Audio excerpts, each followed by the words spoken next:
biomimicry. Is it a whole new science, or is it a combination of the known science under different circumstances? I mean, the fact of taking inspiration from nature is very old. If you consider, for example, Inuit people, Eskimo people in the Arctic, when they try to catch seals, they mimic sometimes polar bear.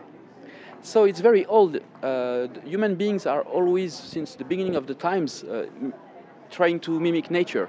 For example, Leonardo da Vinci also was very well known in the Codex, the drawings of very nice inventions. Most of them, they stay on the paper, but still he was really inspired by nature. But what is new in really biomimicry is the fact that you try to understand how nature works to solve environmental issues, social problems. So this really core philosophy of biomimicry is about not only taking inspiration from nature, but to try to at least make a small step in the right direction of sustainable development and social responsibility. What examples can we consider?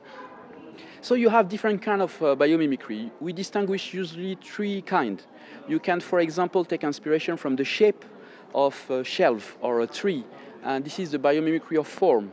So this is very interesting for architecture, for example. Most of the time, a tree like this one that we have in this park, if they have this specific shape, it's because the evolution process selected the best strategy to adapt to the pressure of the environment. So they are a little bit like champion in sustainability.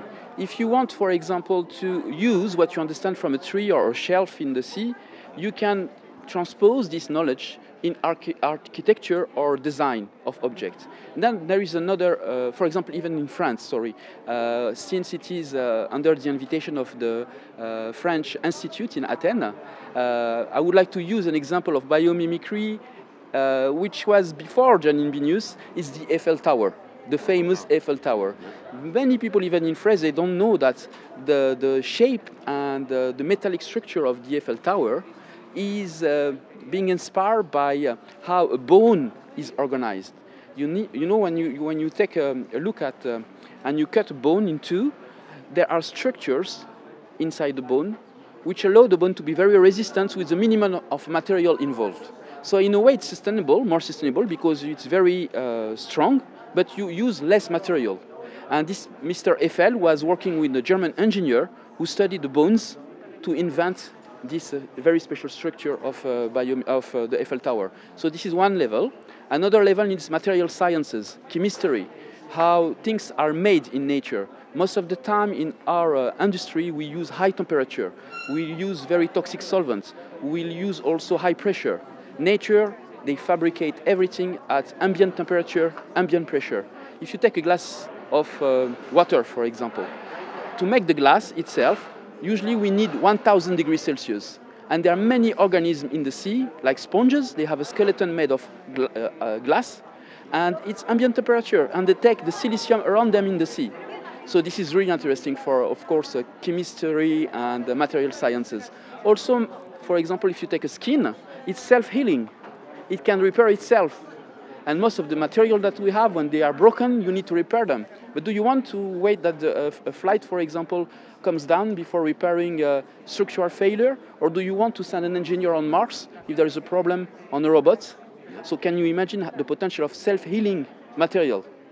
So this is the second example of biomimicry. This can happen in nature. Can humans make that happen?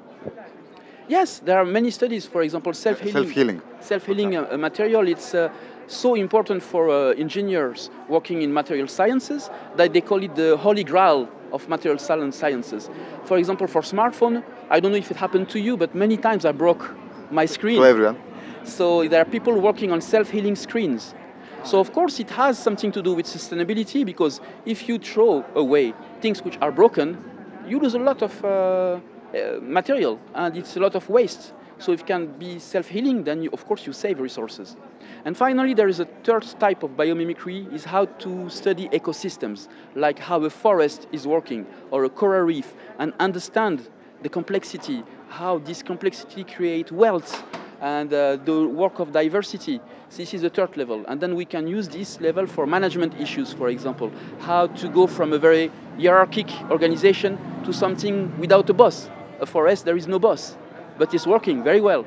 So how can be, it can be interesting for management sciences to study forest or coral reef.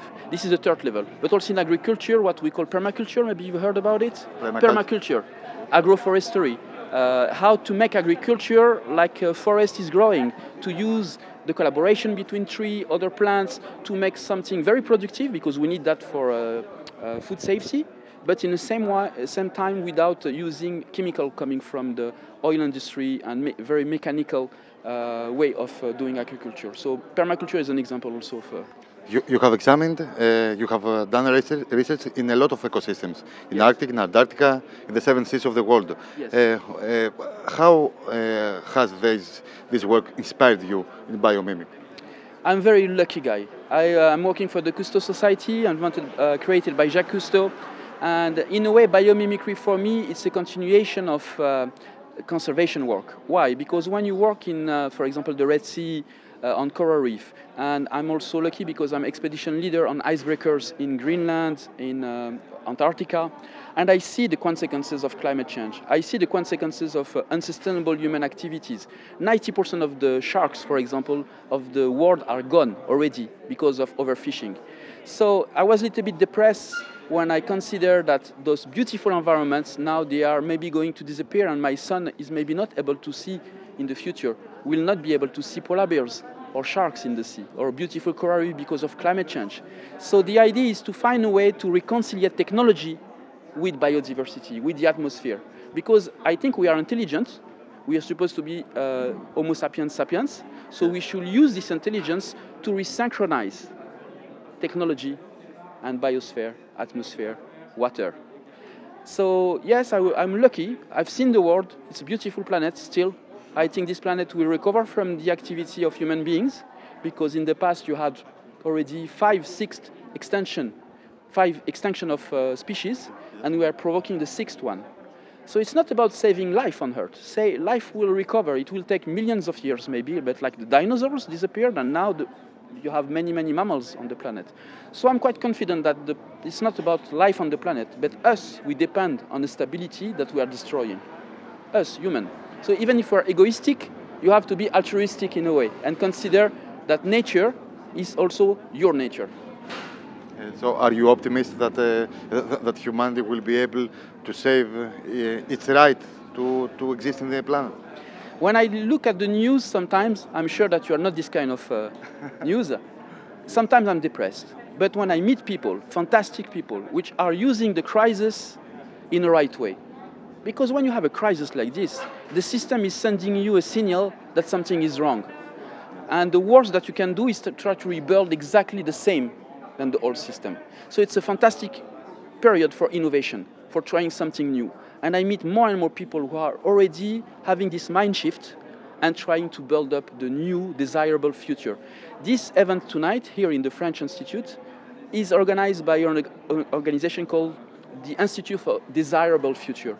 We need to know, I'm a seaman, you know, what is the heading, what I'm aiming for. Now, if my path goes like this or like that, it's another question. Sometimes it's not the straight line, which is the quickest.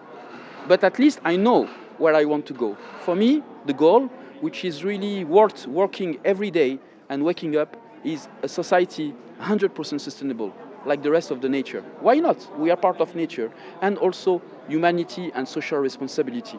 This is not biomimicry, something else, but very important also. Specifically here in Greece, we have a very hard economic crisis for 8 years now. How do you think could we exploit those ideas so that we will go out of the crisis?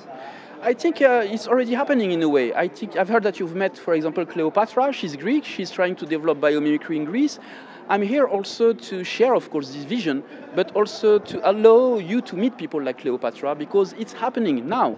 And I think a crisis, when it's not destroying you again, it's a huge possibility to change and maybe to invent something. Maybe Greece will teach to the world, like it was in the past, the heart of the Western philosophy. And you know what happened at that time? Athena was in crisis, and they killed, in a way, Socrates. And after, they become, from a warrior nation, a nation of philosophy, spreading everywhere in the world. So I think crisis can really be something interesting. If it's not killing you, it can make you better, and it can also lead you to innovate and maybe exports something for the rest of the world that could be useful for everyone, not only for Greece.